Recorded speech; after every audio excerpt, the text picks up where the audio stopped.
Hello and welcome to Lord of the Board. My name is Sam Smith, and today we are going to be doing a video on the different suits and decks in Root the board game.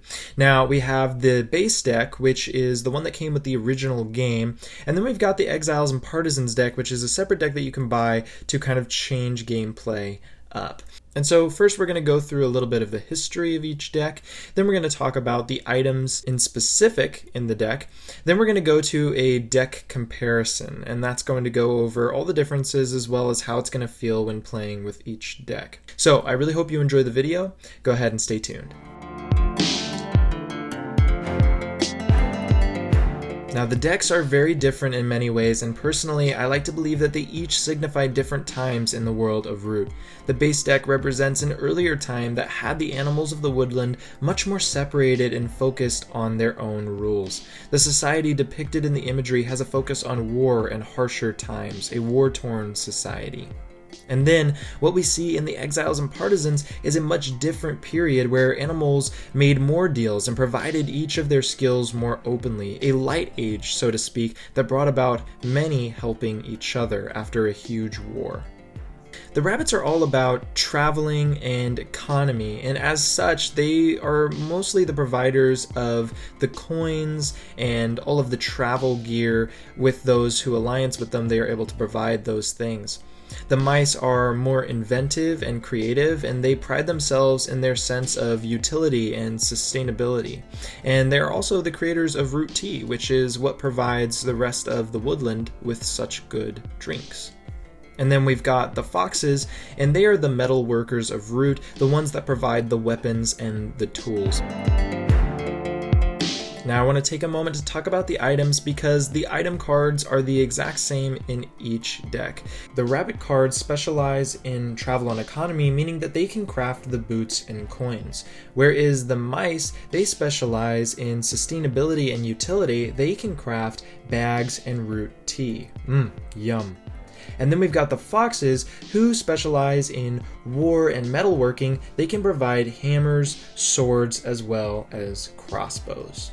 And so the rabbits are able to get you 8 points, the foxes are able to get you 7 points, and the mice are able to get you 6 points total within crafting items. Keep in mind that the coins are the most valuable at a whopping 3 victory points for 2 rabbit crafting pieces. Now let's talk some numbers. So each deck has 54 cards in it. Now if we take out the 4 dominance and 5 ambush cards, that leaves us with 45 cards. Now if we drop the 20 identical item cards out of the deck, that leaves us with 25 cards that make each deck their own. Now each deck contains the same suit amounts. They have rabbits at 7 cards, mouse at 5 cards, fox at 6 cards, and birds at 7 cards.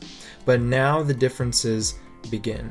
The base deck has a whopping 49 crafting symbols, whereas the Exiles and Partisans deck has only 35. Needless to say, you will naturally see a lot less crafting in the base deck and a lot more crafting in the Exiles and Partisans deck. Technically, the high crafting factions have a very small advantage with the base deck due to their ease of crafting cards, factions like the Woodland Alliance, the Corvids, or the Lizards. Now, going over what each suit does in each deck, starting with the base deck, we've got the rabbit suit, which basically helps you to extend your turns with actions. Cards like the Cobbler and the Command Warren, they all help you get those extra actions per turn, or the Better Burrow Bank helping you draw some more cards. Then we've got the mouse faction. This is defense in combat as well as intel. This can help you with seeing what your opponent has in their hand or protecting you from ambushes in general. And with the sappers, you're able to block all losses and prevent any combat from happening at all. Then we've got the foxes, which all help with combat benefits. Brutal tactics and armors are both things that can help you in combat to prove that you are the better warrior in the woodland. Now the one wild card in the base deck is Royal Claim. Now this allows you to score a point for every clearing that you rule.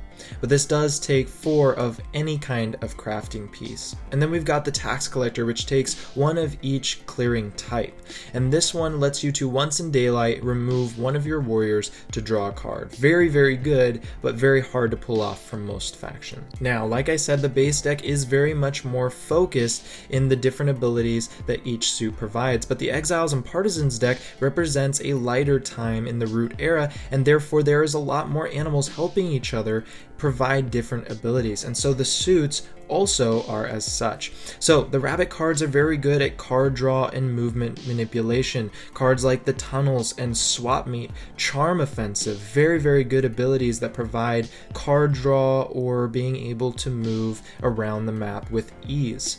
Then we've got the Mouse suit, which helps with crafting bonuses. Every single one of the cards helps with crafting items and making sure that you can exhaust items to either use abilities, or whenever opponents are crafting items, you can gain a point, or you gain an extra point whenever you craft an item. Then we've got the Foxes, which are all about informed combat. They have a lot of abilities where you can move your opponent's units or gather intel about the war, as well as even put an Eerie leader in charge of your forces. Then, as opposed to the base deck, the Exiles and Partisans deck has a lot more wild card abilities.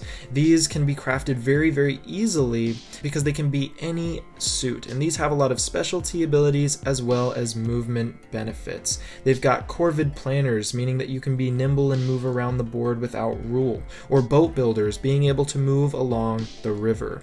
Saboteurs, in order to discard another opponent's crafted card, or the Propaganda Bureau, being able to take an opponent's unit off the board and place one of your own. And then we've got one single card that has 1 of each clearing for crafting purposes, and that is Soup Kitchens, and that allows you to rule with tokens. This can be very helpful for the Corvid Conspiracy or the Woodland Alliance, cards that use a lot of tokens within combat. Now in each deck, each one has 1 card that is the same throughout all suits.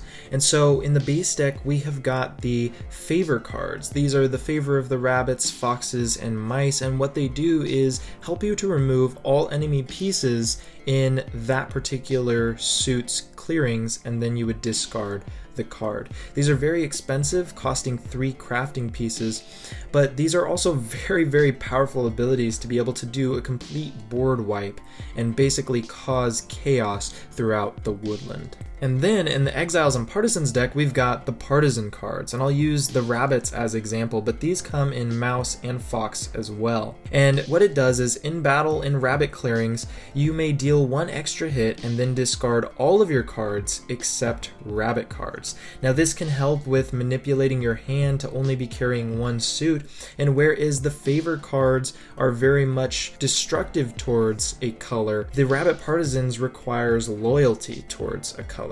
And these are definitely very different vibes within gameplay playing with both decks. Now I want to go over some of my favorite cards from each deck. Now starting with the base deck, I'm going to give my 3 favorite cards, starting with Better Burrow Bank. Now this is a great card for pretty much any faction to pick up. At the start of Birdsong, you and another player can draw a card, and as we know, card draw can be very important in order to manipulate your hand and your abilities that you have, as pretty much every faction. And you can also build just a natural alliance with someone else, choosing to give that other player a card. And then we've got Scouting Party. This is a great mouse card that helps you not be affected by ambush cards, and as we all know, ambush cards can be absolutely devastating, but having the peace in mind that they cannot affect you, Scouting Party is one of my favorite cards. And then my final card that I love out of the base deck is actually Royal Claim. Now this is an expensive card, it takes 4 of any type of crafting piece, but having the ability to score a point over every clearing that you rule can be such a nice swing, especially when you might be a little bit behind but you have a lot of board control. This can really create a lot of tension, being afraid of who has the Royal Claim card, and I really love the dynamic that it plays throughout the game. Now, moving over to the Exiles and Partisans deck, I've got 3 cards that I absolutely love, both for their art, their theme, and especially their really incredibly cool abilities. Starting with the mouse card, League of Adventurous Mice, which says that once in daylight, you can exhaust an item in your crafted items box to take a move or initiate a battle. And what I love about this card so much is it actually gives those crafted items a purpose while they're sitting on your player board until the Vagabond comes and eventually takes them. I love the fact that you have some options as well as to being able to take a move or initiate a battle with it. And then secondly, I've got False Orders, which in Birdsong you can discard this card to move half of an enemy's warriors rounded up from any clearing, treating yourself as that player and ignoring rule. And this can be so great for some amazing combat where you can move players off of a key location and then attack them. This really does have so much versatility, and I just love seeing it being played in games where players will least expect to see their troops moving away from where they want them to be. And then lastly, I've got the rabbit card Coffin Makers, which says that whenever any warriors would return to a supply, place them on this card instead, and at the start of Birdsong, you can score 1 point per 5 warriors here, and then return all of the warriors here to their supplies. What I love about this card so much is that it makes everyone think a little bit differently about what they're doing per turn, as well as think differently about how their faction operates and how they remove warriors from the board to their own player board. Now for the big question, which deck to choose? Now, I am a firm believer that each deck is different in their own way and that both should be played in your playgroup to get a different side of how Root can work. But if you are wanting a game with less crafting and have a lot more board interaction without the influence of other cards, I would say that the base deck is the right one for you. As well as if you are okay with very swingy effects that can come out of absolutely nowhere, I would say that the base deck is right for you. And if you don't want people to be able to get abilities that belong to other factions and you want them to kind of keep to their own abilities, I would say that the base deck is what's right for you. Now, on the other side of things, if you want a game with more crafting, a lot more ease of crafting cards, I would choose the Exiles and Partisans deck as they have so many cheap cards to craft that can benefit each faction. If you want loyalty to one suit where you actually get rewarded for crafting multiple of one suit, I would also choose the Exiles and Partisans deck. If you want shared faction abilities where you're actually able to craft cards that can give abilities from other factions that you can use for yourself, I would choose the Exiles and Partisans deck. At the end of the day, each deck is incredibly fun to play with, and I really do love them both. Thank you so much for watching my video. This has been an absolute blast to make, and I really hope that it helped you guys to discern which deck is right for your playgroup, as well as get a little bit of idea of the strategy of each deck and what makes them different. If you guys enjoyed the content that you received, please go ahead and like, as well as leave a comment down below as to which deck's your favorite or what is your favorite card in each deck. And if you want to see more content like this and be notified when it's released, go ahead and click the bell notification or follow my Twitter and Instagram with the links down below. Well, I hope you guys liked this video. Thank you so much for watching, and with that, let's drop the beat.